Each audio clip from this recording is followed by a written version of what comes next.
Central government ने किया BBC की डॉक्यूमेंट्री फिल्म को बैन। आखिर क्या है इसकी वजह, आइए जानते हैं। फरवरी 2002 में विश्व हिंदू परिषद के द्वारा एक पूर्णाहुति महायज्ञ का आयोजन किया गया, जिसमें कि हजारों की तादाद में लोग और बीएसपी के कार्यकर्ता वहां पर मौजूद हुए। कार्यक्रम के समापन पर ये लोग साबरमती एक्सप्रेस से हजारों की तादाद में अयोध्या से अहमदाबाद वापस लौट रहे थे, जिसमें कि 27 फरवरी 2002 को सुबह के समय एक चाय वाला बोगी में अंदर घुसता है, जो कि एक मुसलमान था। तो वहां अंदर कुछ कहासुनी हो जाती है, जिसके कारण उसने अगले स्टेशन में अपने लोगों को फोन कर दिया गया। और जब ट्रेन अगले स्टेशन पर यानी कि गोथरा पर 70 किलोमीटर की दूरी तय करते हुए पहुंचती है, तो वहां पर बहुत ही बड़ा वाद विवाद हो जाता है, जिसके चलते बोगी नंबर S6 पे आग लग जाती है। क्या है इसका वास्तविक कारण, ये किसी को नहीं पता है। इस बारे में दो कहानी बताई जाती है। पहली ये कि बोगी में शॉर्ट सर्किट हुआ होगा, जिसके कारण आग लग गई। और दूसरी बात ये कही गई है कि दुश्मनी के चलते बोगी में पथराव किया गया, उसके बाद पेट्रोल छिड़क कर उसमें आग लगा दी गई, जबकि वास्तविकता कोई नहीं जानता है। इस घटना ने पूरे प्रदेश को झंझोर कर रख दिया गया। इसके बाद शाम को मुख्यमंत्री नरेंद्र मोदी जी ने बैठक लगवाई, जिसमें कि जो शव है उनको अहमदाबाद लाने के लिए निर्णय लिया गया। पर मुख्यमंत्री के मंत्री जो है हीरेंद्र पांडे, उन्होंने इस बात का विरोध किया। तो आगे चलकर 2003 में उनकी हत्या कर दी गई।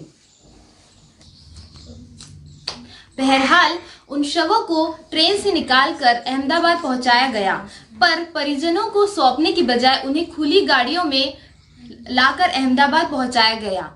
और उस समय वहां पर कर्फ्यू भी नहीं लगाया गया था, जिसके कारण बहुत ही हिंसा बढ़ गई और गुजरात में 3 दिनों तक बहुत ही हिंसक एक्टिविटीज होती रही, जिसमें कि मुस्लिमों को निशाना बनाया गया। साथ ही इसमें बहुत सारे मासूम बच्चे और बहुत सारे बेगुनाह लोगों की मौत हो गई थी। पुलिसकर्मी कुछ हिस्सों में तो इसको कंट्रोल कर पाए, बट सॉरी ये लाइन फिर से बोल। पुलिस कुछ जगहों पर इन हमलों को काबू करने में सफल रही, वही कुछ जगहों पर ये हालात बेकाबू हो गए। और कहा जाता है कि इस दंगे को लेकर मुख्यमंत्री जी पर भी आवाज उठाई गई और उनको आरोपित माना गया। कहा जाता है कि उन्होंने जो बैठक हुई थी उसमें ये बताया कि अगर हिंदुओं के द्वारा कुछ प्रतिक्रिया होती है गोथरा कांड के विपरीत में, तो उन्हें रोका ना जाए। हालांकि ये कथन बाद में गलत साबित हुआ गया, पर कुछ दिनों बाद जब अटल बिहारी वाजपेयी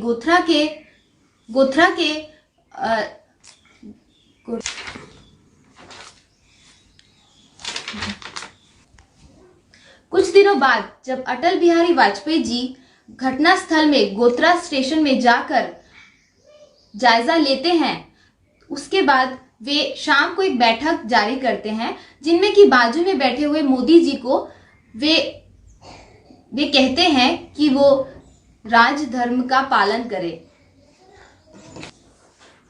जब प्रधानमंत्री अटल बिहारी वाजपेयी जी घटना स्थल पर जाकर गोथरा स्टेशन का जायजा लेते हैं, तो शाम को हुई प्रेस कॉन्फ्रेंस में वे बाजू में बैठे हुए मोदी जी को ये आदेश देते हैं कि वे राजधर्म का पालन कीजिए।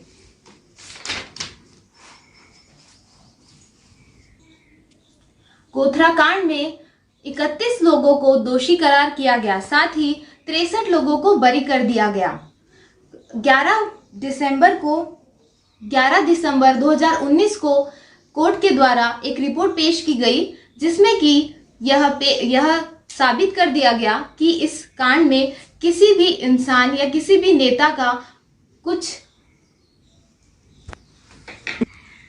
नेता का कोई हाथ नहीं है। बहरहाल उस समय तो ये घटना के बाद हिंसा कम हो गई थी, पर अब जबकि बीबीसी ने इस कांड पर, इस गोथरा कांड पर डॉक्यूमेंट्री फिल्म पेश की है, तो फिर से माहौल गर्म होने लग गया है।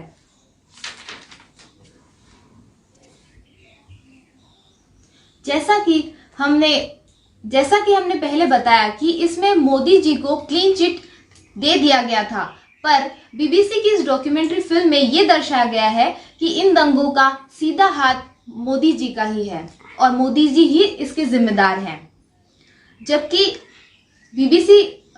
बीबीसी फिल्म को भारत में रिलीज होने से मना कर दिया गया है और बीबीसी ने खुद कहा है कि इंडिया में वे इस फिल्म को रिलीज नहीं करेंगे। साथ ही जिन्होंने स्क्रीनिंग की है, जिन विद्यार्थियों ने इसकी स्क्रीनिंग की है, उनको नोटिस भेज दिया गया है। और आपको बता दें कि ये यूट्यूब में भी इस फिल्म को बैन कर दिया गया है। तो इस गोथरा कांड में सिर्फ इतना ही। आगे के अपडेट्स के लिए बने रहे गूंज लाइव के साथ। नमस्कार। तो आखिर क्यों सेंट्रल गवर्नमेंट ने इस फिल्म को भारत में रिलीज होने से मना किया है? क्या मोदी जी सच में इसके दोषी हैं? आपकी क्या राय है? कमेंट सेक्शन में जरूर बताइए। तब तक के लिए नमस्कार।